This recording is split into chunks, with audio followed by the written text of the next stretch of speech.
Hey there YouTube, this is GunDude73 making another knife video, but before we start the video, I'd just like to make a quick announcement that the GunDude73 YouTube channel is now friends with TacticalDefender.com.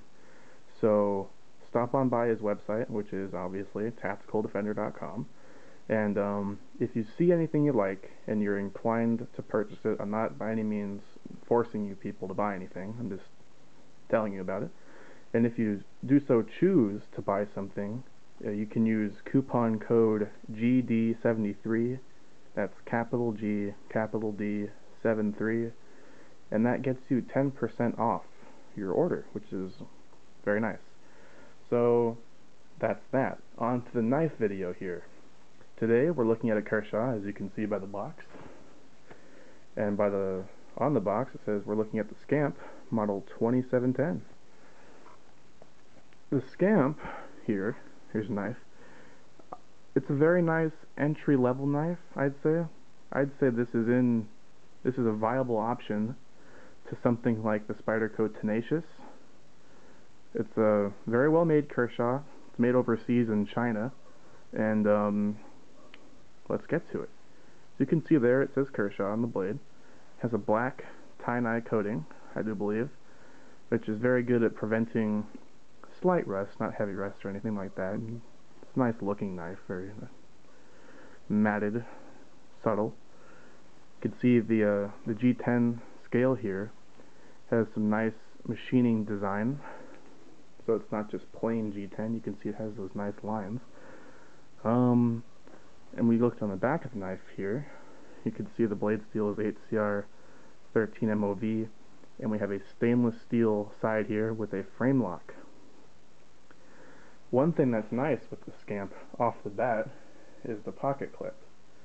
Most Kershaws, such as this Junkyard Dog, have very wild, eccentric pocket clips that are very conspicuous in the pocket, such as this. And we have a welcome change here with this very subtle, inconspicuous knife clip that carries quite deeply, about right there I would say. Let's close that up. You can see it varies to about right there, which is very nice. It's also drilled for tip up carry if you so desire, and there is a lanyard hole, which is quite nice. The lock bar cutout is not too thick, it's not too thin. It's like I said with my Sebenza review, it's a good middle ground. It's not too weak, it's still very nice and easy to disengage, and it shouldn't be a problem at all.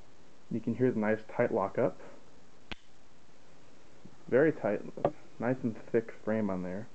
Locking up early, I would say it's about 40% on this particular knife, which is good. You don't want it too early, or you don't want it too late touching this other scale, so this is nice. Double thumb studs.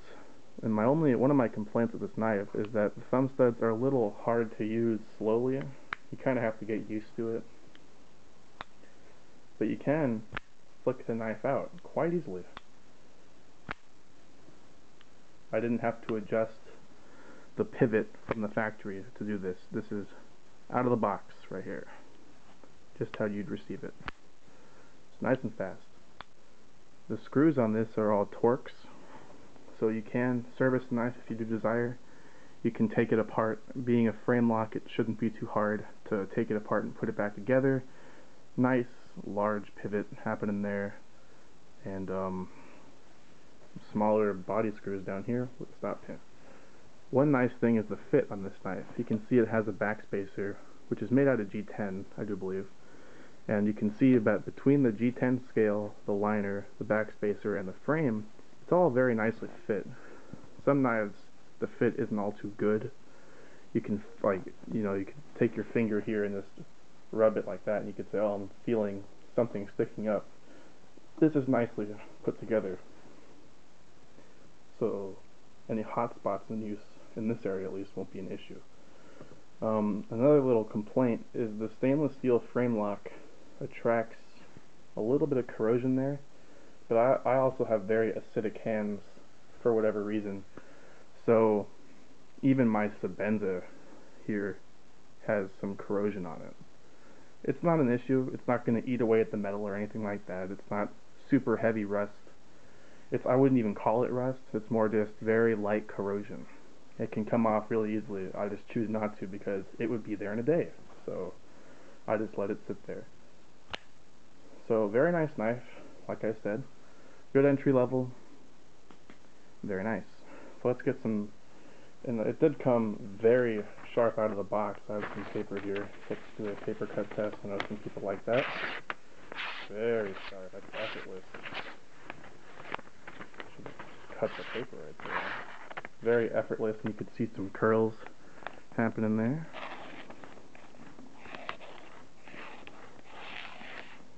So it's very sharp, which is what you'd expect from a factory-made knife nowadays. You expect that kind of sharpness. So here we go. We have the Scamp. Let's zoom out a tad. We have the Scamp. Previously shown in the video, we have the Junkyard Dog. And they're about the same size. The Junkyard Dog is a tad larger. So if you have that, you can see how large the Scamp is.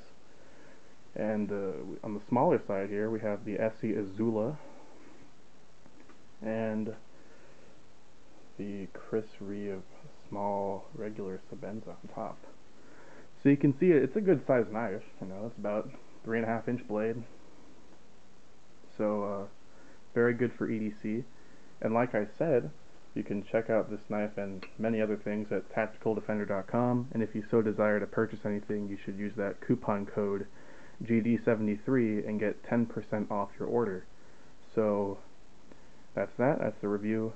Have a great day.